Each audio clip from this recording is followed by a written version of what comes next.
Hello बच्चों, कैसे हैं आप? उम्मीद है बिल्कुल स्वस्थ हैं और सुरक्षित हैं और अच्छे से पढ़ाई कर रहे हैं। आज हम एक नया चैप्टर 12 विद्युत तथा परिपथ यानी हम पढ़ेंगे आज इलेक्ट्रिसिटी एंड इलेक्ट्रिकल सर्किट। इस चैप्टर को हम शुरू करेंगे और अच्छी तरह से इसको हम पढ़ेंगे। तो चलिए, आप लोग ध्यान से वीडियो को देखेंगे, समझेंगे और अच्छी तरह से पढ़ेंगे। तो आज हम शुरू करते हैं विद्युत एवं परिपथ चैप्टर 12। अब विद्युत क्या है, परिपथ क्या होता है, आपको पता ही है। विद्युत का मतलब क्या होता है? बिजली। आपके घरों में, सभी के घरों में आजकल उपकरण लगे हुए हैं, जैसे टीवी चला हुआ है, रेफ्रिजरेटर है, पंखे हैं और प्रेस वगैरह, जो आयरन होता है, आप कपड़ों को प्रेस करते हैं। बहुत सारे ऐसे यंत्र हैं, ऐसे मशीनरी हैं जिसका उपयोग हम बिजली के माध्यम से करते हैं। अगर विद्युत ना हो तो ये चीज़ हम नहीं कर सकते। तो विद्युत का उपयोग हम अपने कार्य के लिए करते हैं, अपने कार्य को आसान करने के लिए करते हैं। ठीक है। अब जैसे हम कुएं से अगर पंप से पानी निकालना हो तो पंप को चलाते हैं हम बिजली के द्वारा। ठीक है। छत पर रखी हुई टंकी को पहुंचाने के लिए अगर पानी पहुंचाना हो नीचे से, तभी हम मोटर के द्वारा चलाते हैं। तो मोटर चलती है आपकी बिजली के द्वारा।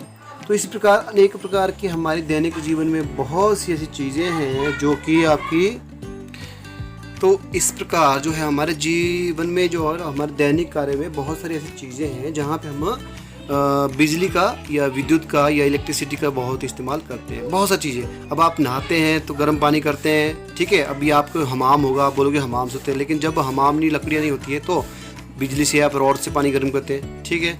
जब आप कपड़ों को प्रेस करते हो, ठीक है, तो तब भी आप बिजली का इस्तेमाल करते हो। यानी हमारे यहाँ से दैनिक बहुत सी चीज़ें हैं जहाँ पे घरों में हम बिजली का इस्तेमाल करते हैं। तो ये तो हमारी घरेलू ज़रूरतें हैं। अब रात को बल्ब जलाते हम, लाइट अंधेरे में नहीं रह सकते। इसके अलावा हम अपने घरों में तो बहुत सारी चीज़ें विद्युत यूज़ करते हैं बिजली की। इसके अलावा फैक्ट्रियाँ हैं, ऑफिसेज़ हैं, दफ्तर हैं, सड़कें हैं जहाँ पे बिजली का उपयोग होता है। जैसे आपको पता है, सड़कों पे ट्यूब लाइट लगी होती है, स्ट्रीट लाइट लगी होती है, वो भी बिजली चलती है। दफ्तरों में आपके इतने सारे कंप्यूटर्स होते हैं, ऑफिस होते हैं, लाइटें होती हैं, बहुत सारी चीज़ें हैं जो आपकी एसी है, कूलर है, बिजली से चलती है। फैक्ट्री में बड़ी बड़ी मशीनें चलती हैं आदि। तो इस प्रकार जो है विद्युत का उपयोग अत्यंत महत्वपूर्ण है और बिजली हमारे लिए बहुत ही आवश्यक है। इसके बिना हमारा जीवन संभव नहीं है। आज की जो तारीख है उसमें हमें बहुत सी ऐसी अपनी दैनिक सुविधाएँ हैं जो बिजली से ही पूर्ण होती हैं। अब बिजली तो आप समझ गए कि बिजली क्या होती है। ठीक है। अब बिजली, इसके अलावा आपको एक चीज़ होती है, जैसे आपका टॉर्च होती है। तो जब आप टॉर्च जलाते हो, टॉर्च के अंदर क्या होता है, एक सेल होता है, आपने देखा होगा। एक सेल होता है, या 2 सेल होते हैं, या 4 सेल होते हैं, या 6 सेल होते हैं, है ना। तो कई टॉर्च में अलग अलग तरह के सेल होते हैं। तो इसमें एक बटन भी लगा होता है टॉर्च में, जिसको आप क्या करते हो, ऊपर करते हो तो ऑन हो जाती है और पीछे करते हो तो बंद हो जाती है। ठीक है। टॉर्च के आगे एक बल्ब लगा होता है हमारा। तो इस प्रकार जो है हम स्विच को दबाते हैं तो ये जल पड़ती है, जब इसको हटाते हैं तो बंद करते हैं तो स्विच, क्या बोलते हैं, अपना टॉर्च बंद हो जाती है। तो आपने कभी सोचा, जब हम स्विच ऑन करते हो तो टॉर्च जल जाती है, जब हम स्विच बंद करते हैं तो टॉर्च की बिजली कहाँ जाती है? कभी सोचा अपने टॉर्च के अंदर जो बिजली होती है, जब हम स्विच ऑन करते हैं तो बल्ब जल जाता है, लेकिन जब हम स्विच ऑफ करते हैं तो बिजली कहाँ जाती है? चलिए इसको देखते हैं। अब पढ़ते हैं हम विद्युत सेल। विद्युत सेल क्या होता है? टॉर्च के बल्ब को विद्युत या विद्युत सेल से मिलती है, यानी बिजली जो मिलती है टॉर्च को बल्ब को, वो मिलती है हमारे विद्युत सेल से। अब विद्युत सेल का उपयोग जो है आपको मैंने पहले ही बता दिया है। बड़ी बड़ी आपकी टॉर्चेज होगी या दूसरे हमारे जो इन्वर्टर्स होते हैं उसमें बड़े बड़े सेल्स होते हैं। ठीक है। या बैटरीज होती है। तो विद्युत सेल का उपयोग विद्युत स्रोत के रूप में किया जाता है, यानी बिजली के एक सोर्स के रूप में किया जाता है। अब अलार्म, आपने देखा है घड़ियाँ होती हैं, दीवार घड़ियाँ सबने देखी होगी। आपकी घड़ियाँ, हाथों में कलाई घड़ियाँ हैं, रेडियो चलते हैं, कैमरे चलते हैं। ऐसी कई प्रकार की अन्य युक्तियाँ हैं, अन्य साधन हैं जिनमें आपने बिजली के अपने जो सेल होते हैं, विद्युत सेल बोलते हैं इनको, उसका इस्तेमाल किया जाता है। ठीक है। इसके बिना नहीं चलते। तो कभी विद्युत सेल को आपने ध्यानपूर्वक देखा है? क्या देखा आपने इसमें? आपने देखा होगा एक और धातु की टोपी लगी होती है। ठीक है। और दूसरी ओर धातु की डिस्क यानी चक्री लगी हुई होती है।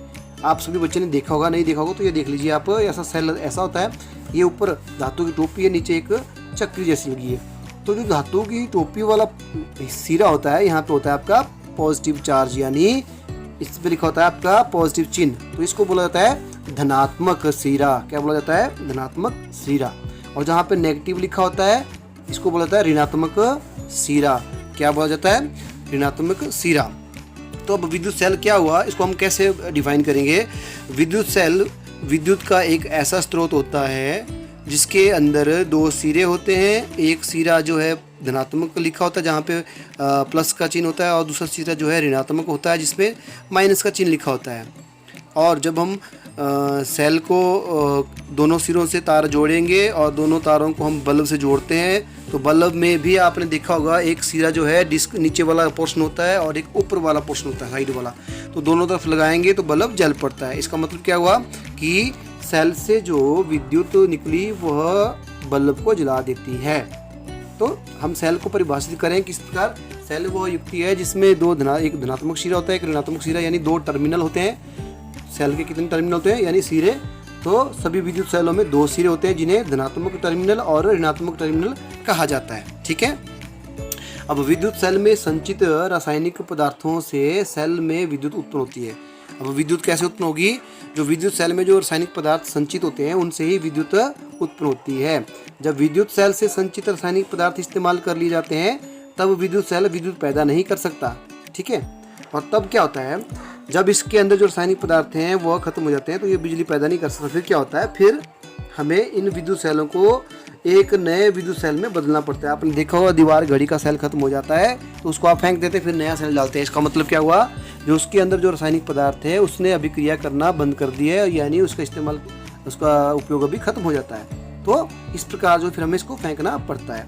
ये तो था सेल। अब आपने टॉर्च का जो बल्ब देखा होगा, बल्ब किस प्रकार होता है? बल्ब एक बाहरी कांच की आवरण होता है, धातु के एक चमकीला जैसा सिरा होता है जो चिपका हुआ होता है सतह से, और बल्ब के कांच के आवरण अंदर क्या होता है? देखिए बल्ब आपको दिखता है, ये बल्ब है, इसमें भी दो टर्मिनल होता है, ये एक टर्मिनल, ये दूसरा टर्मिनल जो नीचे बना हुआ है ये तो, और ये बीच में होता है आपका तंतु और बाहर होता है कांच का आवरण। ठीक है। तो अब तो विद्युत बल्ब जो हमने भी बताया आपको, तो अब एक क्रियाकलाप कर सकते हैं आप जिससे पहचान सकते हैं कि इसमें कैसे कार्य करता है हमारा सेल और विद्युत बल्ब। तो एक टॉर्च लें, इसके अंदर बल्ब को भीतर से देखिए। क्या आप अपने अध्यापक की सहायता से भी इस बल्ब को टॉर्च के बाहर निकाल सकते हैं। ठीक है। या खुद आप आजकल बच्चे इतने तेज़ हो गए हैं कि अपने आप सारा कुछ खोल देते हैं और फिर जोड़ देते हैं। तो आप सेल निकाल सकते हो। फिर आप क्या देखोगे कि जो आप बल्ब निकालते हो तो आप देखोगे बल्ब के बाहर एक कांच की परत होती है और मध्य में एक पतली सी तार होती है जिसको बोलते हैं तंतु। ठीक है। पतली सी तार को बोलते हैं हम तंतु। देखिए ये पतली सी तार दिख रही है, इसको बोलते हैं तंतु, और बाहर कांच का सिरा। ठीक है। ये बल्ब है। फिर क्या होता है, अब ये कहलाता है तंतु। यह तंतु दो मोटे तारों के बीच लगा हुआ होता है। ये मोटे तार तंतु को आधार प्रदान करते हैं। इन मोटे तारों में से एक मोटा तार बल्ब की सतह पर धातु के ढांचे से जुड़ा होता है और दूसरा सतह तार के आधार केंद्र के धातु की नोक से जुड़ा होता है। जैसे मैं आपको दिखाता हूँ, ये बल्ब है, इनमें से दो तारें दिख रही है, एक तार ये, एक तार ये दिख रही है ना आपको। तो एक तार जुड़ी होगी आपकी ये बाहर ढांचे से और दूसरी तार जुड़ी होगी आपको ये नीचे जो हिस्सा होता है यहाँ से। इसलिए यानी इसको भी हम जो आपकी बैटरी या सेल होता है उसका जो एक धनात्मक सिरा ऋणात्मक सिरा होता है, एक लगता है आपको यहाँ पे धनात्मक सिरा और यहाँ लगेगा ऋणात्मक सिरा। तो इस प्रकार फिर यह बल्ब जलता है। तो इसके अंदर भी दो टर्मिनल होते हैं, एक टर्मिनल और दूसरा टर्मिनल। ठीक है। तो इस प्रकार जो है ये दोनों टर्मिनल विद्युत बल्ब के इस प्रकार लगाए जाते हैं कि एक दूसरे को ना छुएं। अब घरों में उपयोग होने वाले विद्युत बल्बों में भी इसी प्रकार की संरचना होती है। अब घरों में जो बिजली के बल्ब देखे हैं बच्चों आपके घरों में यूज़ होते हैं, उनमें भी इसी प्रकार की संरचनाएं होती हैं। उनके अंदर भी एक धनात्मक और एक ऋणात्मक दो टर्मिनल होते हैं और बीच में तंतु से जुड़े होते हैं। विद्युत बल्बों में दोनों में ही दो दो टर्मिनल होते हैं। और इनमें ये दो टर्मिनल क्यों होते हैं? अब आप सोचा होगा कि विद्युत बल्ब में दो टर्मिनल क्यों होते हैं? क्योंकि हमारी जो बिजली सप्लाई आती है, हमारी जो बिजली की तारें होती हैं उसमें भी दो देखी हुई आपने, एक नेगेटिव होती है एक पॉजिटिव होती है। तो इसीलिए हर विद्युत युक्ति में दो टर्मिनल होते हैं ताकि उनको दोनों तरफ से बिजली जा सके। ठीक है। तो अब हम क्या कर सकते हैं, इस तरह से देख सकते हैं कि विद्युत सेल जो है विद्युत सेल से जुड़ा हुआ बल्ब किस प्रकार विद्युत सेल से जुड़ता है ये हम देख सकते हैं। चलिए देखते हैं। इसके लिए भी हम क्रियाकलाप कर सकते हैं। विभिन्न रंगों के प्लास्टिक आवरण चढ़े वाले विद्युत तारे ले 4 टुकड़े। अब हम 4 टुकड़े ले सकते हैं बिजली की तार के। ठीक है। 4 टुकड़े लेंगे हम जिनका रंग अलग अलग हो, जैसे लाल, हरा, काला, पीला। ठीक है, जिसके ऊपर प्लास्टिक की परत चढ़ी होती है, प्लास्टिक का आवरण चढ़ा होता है, आपको देखा होगा। तो हम 4 तार के टुकड़े ले सकते हैं, प्रत्येक तार के टुकड़े के दोनों सिरों पे हम प्लास्टिक के आवरण को हटा लेंगे। अब आपको दोनों तरफ से प्लास्टिक का आवरण हटा देना है और जो अंदर की तार है उनको नंगा रखना है। अब दोनों सिरों पर धातु का तार अनावृत यानी नग्न कर देना है। दोनों तारों को नग्न करके भागों को हम विद्युत सेल से तथा दूसरे बल्ब के चिपकाएंगे। अब देखो चित्र में दिखा हुआ है, हम क्या करेंगे, एक हिस्से को यहाँ चिपकाएंगे नीचे वाले और दूसरे तार को हम ऊपर से चिपकाएंगे, ठीक है। अब क्या करेंगे हम, और ये जो 2 सिरे हैं इनको हम कहाँ चिपकाएंगे, एक आपका बल्ब के नीचे वाले भाग में, एक बल्ब के बाहरी भाग में, तो इससे वो है आपका बल्ब जल जाएगा, ठीक है। तो इन दोनों तारों को हम विद्युत सेल की भांति जोड़ेंगे और देखेंगे।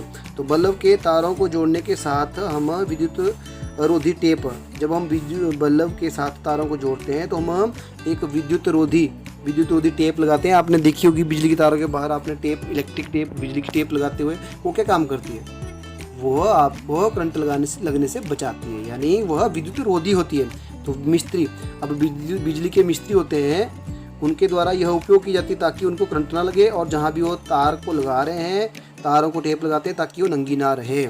इस प्रकार जो है फिर हम इन दोनों तारों को यहाँ जोड़ देते हैं और बल्ब जल जाता है। तो इस प्रकार जो है बच्चों हमने पढ़ा आज के वीडियो में कि बिजली क्या है, इलेक्ट्रिक सेल क्या है यानी विद्युत सेल क्या है, इसके अंदर कितने टर्मिनल होते हैं, ये कैसे कार्य करते हैं, टॉर्च जो है किस प्रकार जलती है। तो टॉर्च मैंने आपको बताया, टॉर्च के अंदर जो है जब हम बिजली का सेल डालते हैं तो हम स्विच ऑन करते हैं तो क्या होता है, यहाँ जो है आपका सेल और इसके बीच का जो कनेक्शन होता है, मान लीजिए यहाँ पे सेल है और ये जब हम स्विच ऑन करेंगे तो ये जुड़ जाएगा। इसका मतलब यहाँ की बिजली यहाँ चली जाएगी और बल्ब जल जाएगा। जब हम स्विच ऑफ करेंगे तो क्या होगा, जब हम स्विच ऑफ करेंगे तो उस स्थिति में आपका ये कनेक्शन जो होता है ये टूट जाता है, यानी फिर बिजली जलना बंद हो जाती है। तो इसकी बिजली जो है इसके अंदर नहीं जाएगी, इसलिए बल्ब बुझ जाता है। तो इस प्रकार जो है टॉर्च कार्य करती है। चलिए बच्चों, आज के वीडियो को हम यहीं ख़त्म करते हैं, इसके आगे हम अगले वीडियो में पढ़ेंगे। अब हम आज के कार्यपत्र की तरफ चलते हैं और आज के वीडियो की आपकी समझ को परख लेते हैं। तो चलिए आज के कार्यपत्र की तरफ। तो ये रहा बच्चों आपका आज का कार्यपत्रक। इसमें देखिए पहला प्रश्न क्या है, विद्युत सेल से क्या अभिप्राय है। अब मैंने आपको अच्छी तरह से समझा दिया है कि विद्युत सेल होता क्या है, आपको उसको बताना है। तो विद्युत सेल से क्या अभिप्राय है ये आप अच्छी तरह से बता सकते हैं। दूसरा, इसके कितने टर्मिनल होते हैं उनको परिभाषित करना है। अब इसके कितने टर्मिनल होते हैं, कितने सिरे होते हैं, ये भी मैंने आपको बताया हुआ है, तो उनकी परिभाषा देनी है आपने। तो इन दोनों प्रश्नों का उत्तर आप आसानी से दे सकते हैं अगर आपको आज का टॉपिक अच्छी तरह से समझ आया होगा। तो चलिए बच्चों, इस वीडियो को यहीं ख़त्म करते हैं, मिलते हैं अगले वीडियो में इसके अगले टॉपिक के साथ। तब तक के लिए अपना ध्यान रखिए और पढ़ते रहिए।